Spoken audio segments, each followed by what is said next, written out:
안녕하세요, 톤입니다. 오늘은 먼저 영상을 하나 좀 보시겠습니다. 전주의 한 초등학교에서 학생이 교감 선생님을 폭행하고 욕설하는 믿기 어려운 영상이 공개됐습니다. 지난 3일 전북 전주의 한 초등학교 3학년 학생이 교감 선생님과 실랑이하다 욕설을 하면서 선생님의 얼굴을 때립니다. 가방을 휘두르는가 하면 선생님의 손을 깨물고 교실 문을 우산으로 내리칩니다.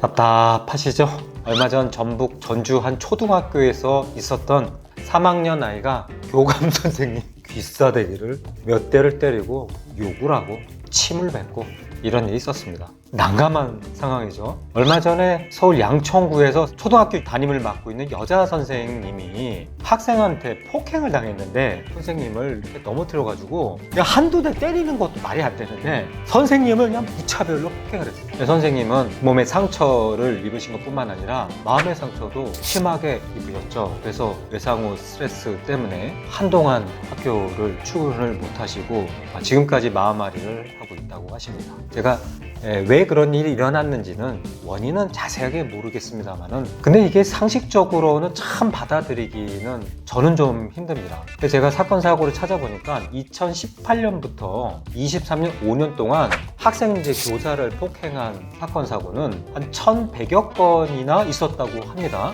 근데 놀라운 것은 바로 작년에 있잖아요. 2023년 한 해에 400건이 넘었다. 한 해. 그러니까 지난 5년 동안 폭행 건수의 거의 절반이 작년 한 해에 일어났는데 걱정되는 거는 올해고요.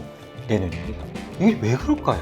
이런 순간적으로 욱하는 감정 때문에 발생하는 사건 사고는 학교에서만 일어나지 않죠. 주변에서 너무 많습니다. 회사에서도 많지 않나요? 제가 선배인데 후배랑 대하는 과정에 갑자기 후배가 확 올라와가지고 함부로 한다든가 우리 건강심사평가원의 결과를 보면 분노 조절 장애로 진단을 받고 치료받는 사람이나 건수는 계속 늘어나고 있습니다. 세상이 다 화가 난 것 같아요. 여러분 이거 왜 그렇죠? 왜 이렇게 세상 사람들은 계속 화가 날까요? 제가 웃지만 웃는 게 아닙니다. 이렇게 양쪽 끝판에 서서 서로의 주장만 하고 뭔가 가운데 만나서 타협하고 소통하려고 하는 그런 시도가 그냥 팍 줄었습니다. 다 화가 나 있는 것 같아요. 뭔가 나한테 안 맞다 싶죠? 뭔가 나랑 다른 생각을 하거나 뭔가 나한테 다른 생각과 의견으로 얘기를 하면은 공격으로 받아들입니다. 도대체 이런 일이 왜 벌어질까요? 여기서 우리가 우리 스스로에게 던져볼 질문은 우리는 이성적인 존재냐 비이성적인 존재냐라는 것을 물어볼 필요가 있습니다. 여러분 사람은 이성적인 존재죠. 합리적인 존재죠. 근데 문제는 언제 이성적이고 합리적이냐면 내가 여유 있을 때 여력 있을 때 돈도 많고 시간도 많고 건강할 때 사람은 이성적이고 합리적입니다. 그러나 안타까운 사실은 내가 여력이 없을 때 몸도 안 좋고 돈도 없고 시간도 없고 실력도 없고 그러나 문제는 너무 어렵고 할 일은 너무 많고 이럴 때 사람은 감정적입니다. 사람은 매우 감정적인 존재고요. 굉장히 자기주관적이고 자기 판단을 따르고 자기 이익을 쫓는 감정적인 존재입니다. 어쩔 때는 굉장히 허영심이 가득 차고 자기 자만이 가득 찬 존재가 사람일 수 있습니다. 특히 언제요? 힘들고 어려울 때. 근데 요즘 세상 살아가는 형편이 어떻습니까? 여러분 항상 여유로우시고 돈도 많이 벌고 시간도 많이 남고 막 건강하신가요? 그렇지 않잖아요. 바로 이런 상황에서 바로 이런 공간에서 사람은 아주 비이성적이고 비합리적이고 감정적인 존재가 될 확률은 매우 높습니다. 사람의 여력과 여유가 없을 때 말이죠. 여기서 또 하나 우리 스스로에게 질문을 해볼 만한 게 있습니다. 예전보다 만남이 많아졌느냐 적어졌느냐를 한번 살펴볼 필요가 있습니다. 접점이 여러분 많아졌나요? 적어지셨나요? 많아졌습니다. 채널들이 많아졌잖아요. 각종 소셜미디어 뿐만 아니라 온라인, 오프라인 통틀어서 그렇게 만남의 접점이 많아졌습니다. 근데 접점에서 만나는 사람들의 단면들을 보잖아요. 다 똑똑합니까? 똑똑하지 않습니까? 엄청 똑똑합니다. 어디 가서 들은 것도 많고 본 것도 많고 그걸 마치 또 내 거냥 가져와가지고 접점에서 대화를 나누고 상호 교류를 합니다. 이때 문제가 생깁니다. 그 똑똑한 사람들이 만나서 자기가 갖고 있는 지식과 정보를 주고받는데 내가 생각하는 거 안 맞잖아요? 그럼 바로 공격합니다. 그 지점에서 접점에서 만날 때 거칠지 않습니까? 이때 이해하고 소통하면서 상대도 그럴 수 있구나 이런 능력을 발휘하면서 접점에서 만남이 이어가야 되는데 그게 안 되는 겁니다.